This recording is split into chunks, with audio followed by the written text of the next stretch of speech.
어젠가 이렇게 검색하다 보니까 벨기에 쪽에 입양돼서 이제 자기가 사회에서 어느 위치를 차지하고 있는 여성이 자기 양아버지가 자기 양딸이 어떻게 자기와 함께 살게 해야 되는지를 알고 충격을 받았고 어머님에게 나중에 말씀을 드렸더니 그 다음날 돌아가셨다고. 왜 그러냐? 어린아이들이 해외로 입양을 많이 했습니다.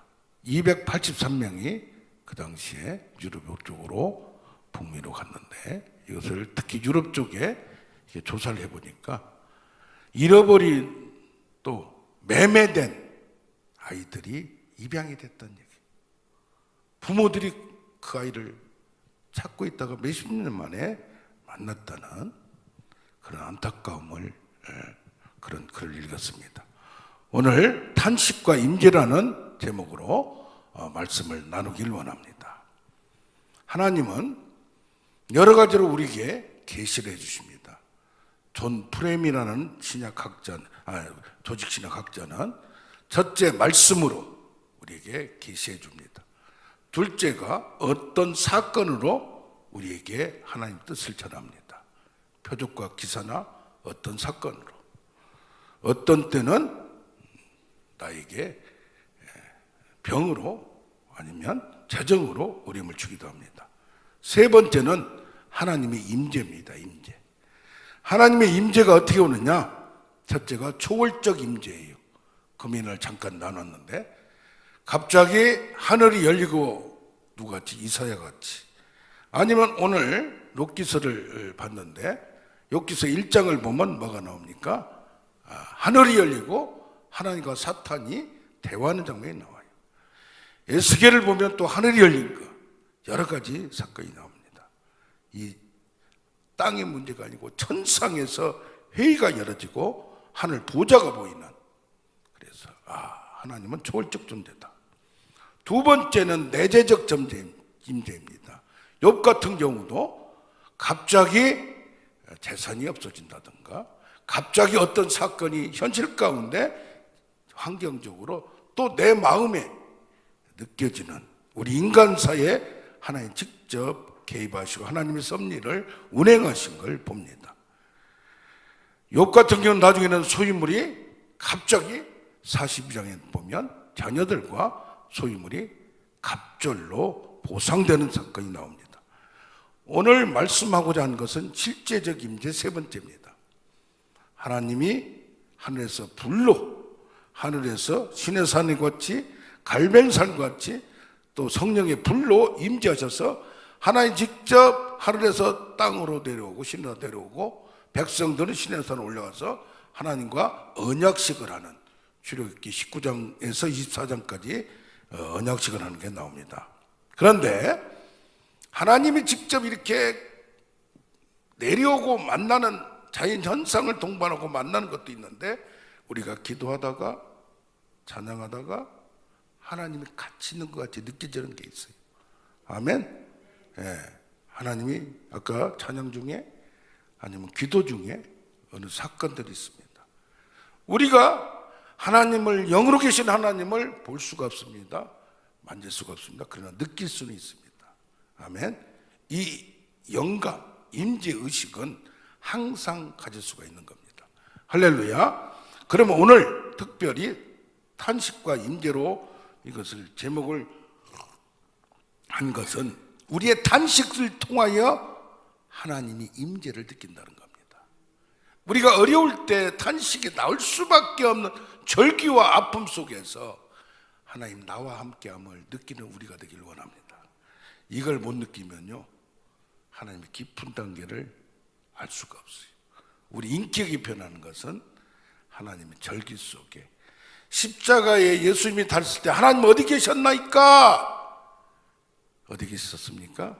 예수님의 고통 속에 함께 삼위일체 하나님이 계신 줄로 믿습니다. 아멘. 그래서 시편을 보면 시편에 탄식 소리가 많이 나옵니다. 개인의 탄식과 공동체의 탄식, 하나님이 버리셨음 깊은 소외감을 느낍니다. 아니 옛날에 그렇게 가깝게 느꼈던 하나님이 안 보이는 거예요. 하나님의 부재현상 숨어 계시는 이런 걸 봅니다. 그게 좀 더 깊이 나가면 신약에서 이 얘기는 성령의 탄식이 내 온몸으로 느끼는 겁니다. 이 시편의 기자들은 뭡니까? 실제 고통과 아픔과 결핍 속에서 이해할 수 없는 고난, 도저히 이해할 수 없는 고난, 한가할 수 없는 환경들이 나를 가로막으면서 절규할 수밖에 없는 그런 상황을 우리는 느낄 수가 있습니다. 한많은 이 세상 야속하니마 한 500년 살자는데 웬 성화요. 제가 잘 못해서 이런 건 이 조용필의 한 500년을 우리가 들어보면 절규하는 그 제스처와 목소리, 또 한 500년 살자는데 웬 성화냐가 5번이나 나옵니다. 어떻게 보면 개인의 탄식도 있지만 공동체, 이족 500년에 그 마지막에 침략을 당하고 36년 동안 전 민족이 유린을 당할 수밖에 없는 정말 허약한 그 우리 공동체를 표현한 게 아닌가 봅니다. 그래서 성경에도 마음이 가난한 자는 복이 있나니 천국이 저희 것이며 애통하는 자는 복이 있나니 위로를 받을 것이며, 이 애통이 어디서 납니까? 의에 줄이고 목냐는 자는, 하나님의 의에 줄이고 하나님의 임재에 줄인 그들이, 마음이 가난한 자, 애통하는 자가, 의에 줄이고 목마른 자가 하나님을 만날 수 있다는 고백입니다. 아멘. 그러면서 예레미야 같이 더 깊이 들어가면 뭡니까? 하나님과 같은 입장이 되어서 하나님의 아픔과 하나님의 눈물, 하나님의 절규 속에서 하나님의 입장에서 저들을 바라보니 눈물이 나올 수밖에 없는, 그래서 선지자의 고뇌가 하나님의 입장으로 자기가 되어보지 않으면 자기가 까무라치고 억울하고 정말 모든 사람으로부터도 배반당하고 이렇게 되지 않으면 선지자가 될 수가 없는 겁니다. 아멘. 우리 그리스도인들도 사도 바울의 남은 고난을 내 육체에 무슨 남은 고난입니까? 십자가를 지고 가셨지만 하나님의 천국이 이루어질 그날, 재림할 그날까지 남은 고난은 우리가 가져야 되는 겁니다. 그런데 우리 인간들이 그 십자가를 느끼지 못하니까 믿고 구원을 받되 인격이 변화되잖아요. 사람이 변화되잖아요. 하나님의 깊은 곳을 가지 못해요.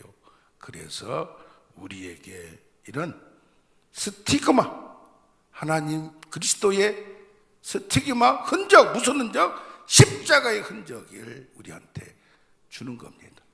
어떻게 보면 스티그마, 십자가의 흔적이 없다면 그리스도의 사람이라고, 그리스도의 제자라고, 좀 더 나은 그리스도의 종은 될 수가 없는 겁니다. 무언가 우리가 그런 과정을 통하여 우리를 빚어가는 하나님을 발견하는 오늘 되기를 원합니다. 우리가 만약에 어려운 상황이 있습니까? 지금도 침대에서 누워있는 우리 문수님 집사님 10년 동안 다발성 경화증으로 온몸이 굳어가면서 지금 이 방송을 듣고 계실 거예요. 이제는 화장실도 가지 못하고 기저귀를 차고 있는, 어떤 때는 나 죽고 싶어요, 죽을 수가 없을까요? 그렇게 절규하는 거기에서 저는 십자가의 예수님의 부르짖음이 아닌가, 그걸 가끔 느낍니다. 황창순 집사님도 지금 10년 동안 휠체에서 일어나려고 하는 그걸 봅니다. 이 욥기서 전체를 보면서 탄식이 세 가지 탄식이 있습니다. 나에 대한 탄식이 있습니다. 나에 대한 탄식. 어떻게 보면 이런 탄식을 하는 분들에게 왜 자존감이 낮아서 그러냐? 자기를 저주하고 자기를 살인하느냐? 그렇게 말할 수가 있습니다. 그러나 그 깊은 내막을 모르기 때문에 그런 겁니다. 3장에 욥기서 3장에 보면 생일을 저주합니다. 왜 하나님 나에게 세상에 태어나게 했습니까? 내가 낱날이 멸망하였더라면 산에 아이를 베었다던 그 밤도 그리하였다면 그날이 캄캄하였다면 그러면 조금 더 가면 왜 그 밤에 낮에 내가 태어났는데 그 밤에 아빠와 엄마가 나를 창조하는 일을 만드셨습니까? 하면서 낮과 밤을 창조하는 하나님에게 원망하는 것이 자기의 탄식 소리에 나옵니다. 그러면 어떻게 잉태된 밤을 의인하여 태어난 나를 그 낮을 의인하여 모태의 문을 닫아버렸으면 되는데 왜 그랬냐고까지 얘기합니다. 근데 그 이유가 뭡니까? 3장이 시작되는 바로 앞에 2장 마지막 절에 밤낮 7일 동안 그와 함께 친구들이 땅에 있었으나 욥의 고통이 심함을 보고 한마디도 말하는 자가 없었다고 합니다. 그래서 하나님이 깊게 쓰시는 분들은 이런 과정을 거치게 만듭니다. 우리가 연약하지 않으면 연약한 자를 이해할 수 없고, 우리가 십자가를 겪어보지 못하면 뭡니까? 십자가 예수님, 달리신 예수님을 말로만 아는 겁니다. 아기를 베어본 분이 엄마의 심정을 알듯이 잉태하고 출산의 고통을 느끼지 못하면, 그 과정을 통과하지 못하면 진정한 아기에 대한 사랑이 끝까지 우리는 과정을 겪으면서, 여기 30장 2절 보면 기력이 쇠잔하고 몸도 궁핍하고 내 생명이 환난 날이 있으며 밤마다 내 뼈를 쑤시니 아픔이 계속됩니다. 이런 고백을 합니다. 어떻게 보면 왜 저렇게 신앙이 없어져 버리고 신앙이 약해져 버렸나? 그러면서 친구들이 뭐라고 책망도 합니다. 그런데 어떻습니까? 이런 과정 속에서 하나님을 만날 수 없는 탄식 소리를 합니다. 여기 23장에 좀 오늘 23장을 봤는데, 앞으로 가도 뒤로 가도 보이지 않으시고 왼쪽에서 오른쪽에서도 만날 수 없는 하나님, 왜 그동안은 쉽게 부르면 나타났는데 나한테 나타나지 않습니까? 부르짖는 이 당사자를 봅니다. 우리도 어떤 때는 불러봐도 대답 없는 그이, 쳐다봐도 보이지도 않는 그 사람이라고 하듯이, 만나 주시기만 하면 법정에서 토론하듯이, 왜 그렇습니까? 이 욥이 왜 하나님께 반항하고 친구들하고 토론합니까? 싸웁니까? 내가 볼 때는 내가 옳다는 것이 아니라 이렇게 하는 하나님의 궁극적인 목적을 모르겠다는 겁니다. 그냥 내가 어려움을 당했다 이런 것이야. 하나님의 깊은 그 무슨 목적이 있을 텐데 그걸 모르겠다는 얘기입니다. 그래서 우리는 어떤 때는 하나님의 섭리는 지나봐야, 그걸 겪어봐야 알게 되는 겁니다. 할렐루야. 요셉과 같이 겪어봐야 하는 거예요. 그 당시는 그것 때문에 겪느라고 경황이 없어서 너무 힘들어서 알지 못할 때도 있습니다. 이게 이제 좀 지나가면 나에 대한 탄식 소리를 합니다. 그런데 나중에 가면 어디로 갑니까? 남에게 심리학적으로 투사를 합니다. 그게 뭐겠나요? 남의 탓으로 돌려요. 조상 탓으로 돌려요. 좀 뭐하면 부모 탓으로 돌려요. 이게 뭡니까? 주의로 돌리는 거죠. 그래서 어떤 탄식이나 원수들, 타인에게 대한, 인간 대상에 대한 탄식이 나옵니다. 그들과 친구들과 발언하면서, 친구들이 많이 있으나 친구들의 도리어 욥이 네 신앙이 잘못돼서 그래, 의롭지 못해서 그래, 조금 뭐한 사람 네가 영빨이 없어서 그래, 하늘 봐라, 꿈을 꿔봐라, 네가 뭐 말씀만 믿고 네 지식으로 네가 네 믿음이었지 하나님 만난 영적 경험이 없잖아. 네가 또 지혜가 없잖아. 그러면서 자기들이 만난, 자기들이 믿고 있다는 하나님의 신관을 통하여, 경험을 통하여 욥을 푹푹 찌르기 시작합니다. 우리에게 대적자들이, 원수들이 많이 있을 수 있습니다.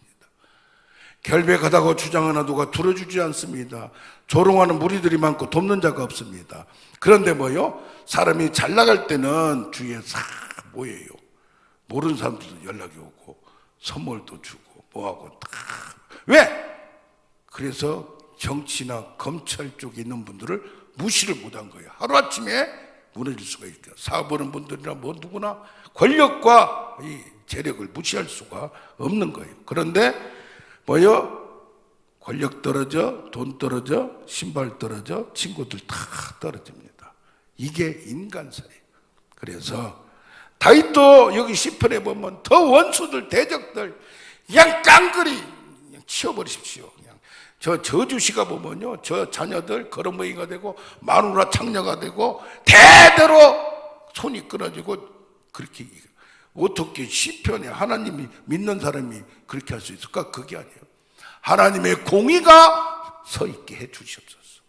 정의로운 심판이 이제 하나님이 없다고 악인들의 뭐입니까? 형통함에 대한 분노가 있는 거예요. 하나님이 계시다면 나한테는 그렇게 이렇게 하고 쟤들한테는 쟤 보세요, 쟤. 에비야스도 악인들의 형통이 다 나와요.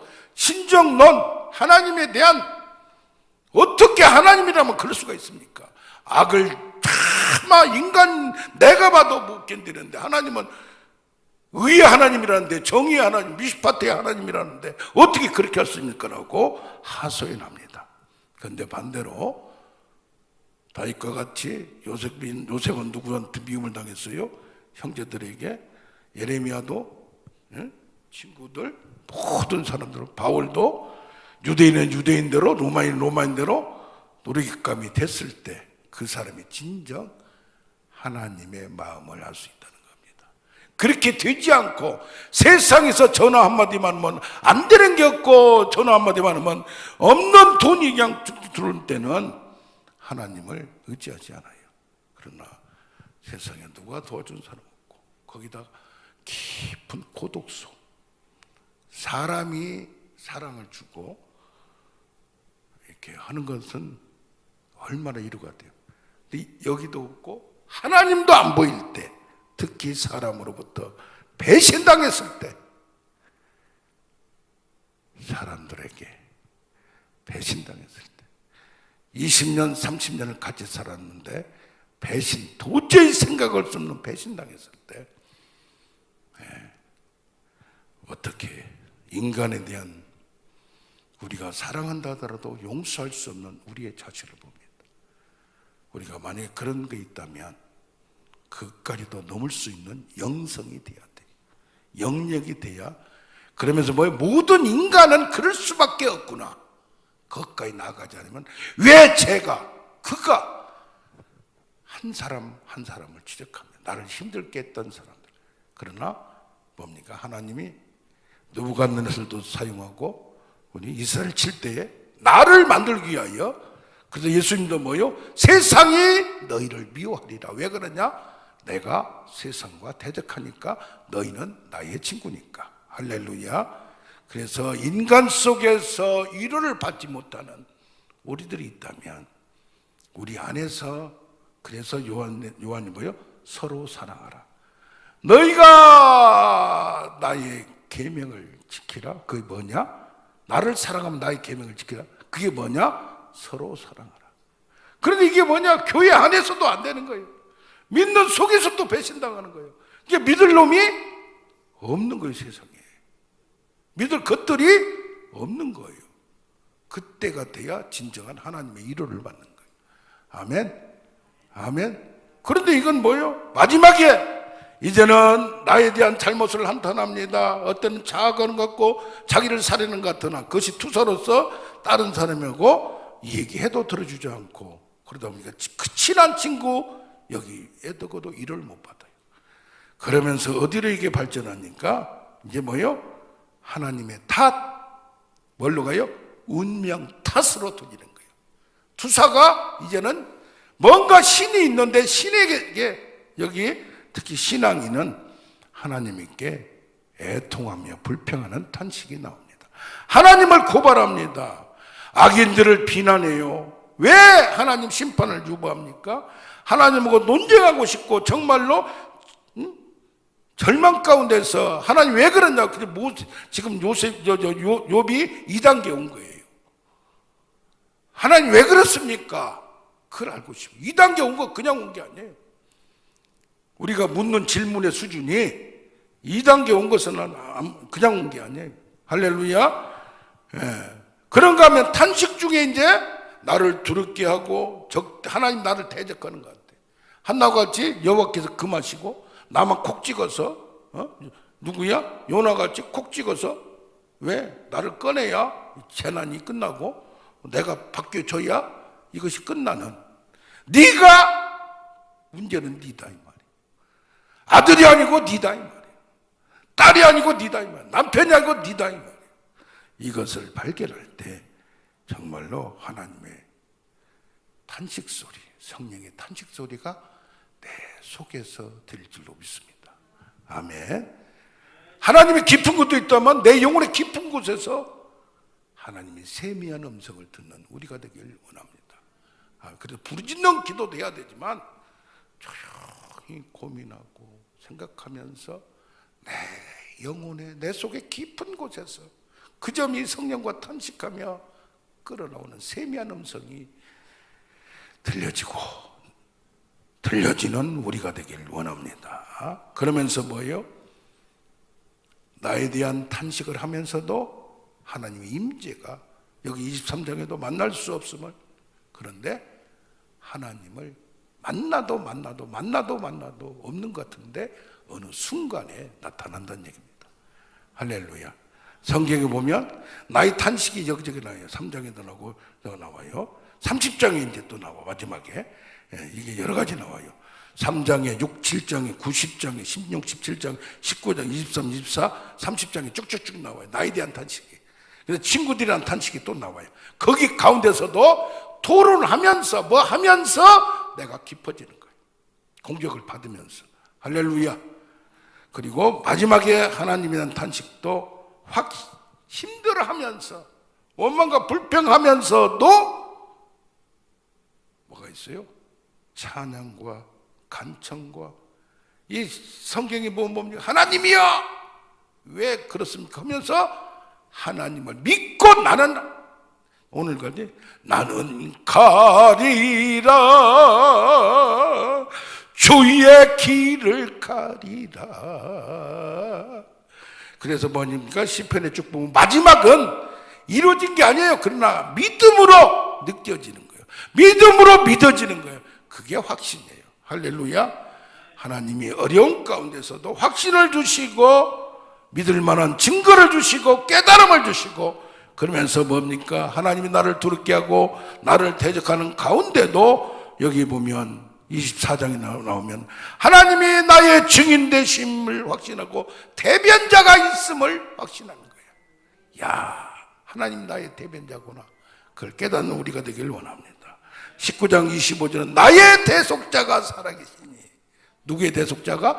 나의 대속자, 나의 구원자. 질병도 독하고 손대면 터질 것만 같은 건데 치유의 광선이 한번 비치기만 하면 이 벼락이요 3만도래. 3만도. 100도도 아니요 1000도도 아니요. 지금 석유화학 공장에서는 1100도까지 올라가요. 마이너스 400도까지 내려갔다 올라갔다 내려갔다. 냉탕 온탕 냉탕 열탕. 근데 포항제천 1800도까지 올라가요. 3만도라면 잠깐 가까이 가기만 해도 온몸이 끝나버려요. 할렐루야. 모든 것이 하나님 한 번만 떨어뜨리기만 하면 원자폭탄 2방 떨어뜨리니까 그냥 끝나버리잖아요. 할렐루야. 이런 은혜의 벼락이 우리에게 있어지는 것을 지금 없다 할지라도 믿어지는 게 확신되는 게 감정되는 게 찬양하는 게 그게 믿음이에요. 할렐루야. 아멘 아멘. 네, 우리의 부르짖는 기도가 이제는 나로 끝난 게 아니고 영적인 배고픔이 되었어. 저도요 7시간 기도하고 막 기도가 끊이지 않는 게 그 과정을 안 겪었다면 열받고 화딱지 나고 쪽팔리고 그냥 그런 과정을 겪은 채워지지 않는 허무, 영적인 배고픔, 갈증, 하나님을 찾아도 보이지 않는, 그러니까 그것이 하도 많이 있었으니까 어떤 게 와도 뭐 해도 지금도 부족함을 주심을 이제 감사해요. 좀 팡팡 줘가지고 넘치게 만들고 저질러서 그런 것 같기도 하지만 항상 뭐 문자가 오고 뭐 했는데 주세요, 전화도 오고. 나는 개 무시해버려. 좀 방송국에 뭐요? 뭐 달라고 하든지 말든지 없으면 못 주는 거지 뭐. 전혀 차이 미안하긴 하지만 왜 하나님이 안 주셨는데. 그래서 뭐요? 내 마음을 자유를 느끼는 수준이 됐어요. 할렐루야. 그분들 드리면 지는 얼굴 보니까 잘 처먹은 것 같은데 저렇게 할지 모르지만 아멘. 아멘은 내가 나 혼자 아멘 해야 되겠네. 할렐루야. 그래서 마지막으로 말한다면 뿌리라는 영화가 있습니다. 사람이 정말로 힘들면요 인육을 먹어요. 노예를 먹어요. 아즈텍 사람들, 특히 멕시코 300년 동안 잘 살았어요. 근데 갑자기 누가 들어왔어요? 스페인이 쳐들어왔어요. 그쪽이 다 그랬지 않습니까? 그러면서 그 원주민들이 식인 문화의 수수께끼라는, 저도 이 책을 사서 봤는데 여기를 보면 그 사람들이 뭘 먹느냐? 사람을 잡아먹어요. 어떻게? 아니 식량난이 있고 겨울철에 먹을 게 없어요. 그러니까 전쟁에서 이기면 그러면서 그걸로 영양분을 섭취하는 거예요. 이렇게까지 잔인한 게 어쩔 수 없이 생존하기 위하여. 우리도 마찬가지입니다. 이런 과정을 겪으면서 인생사 역사를 보면서 우리는 하나님 부모님을 고백하는 우리가 되길 원합니다. 우리 찬양합시다. 내 마음이 낙심돼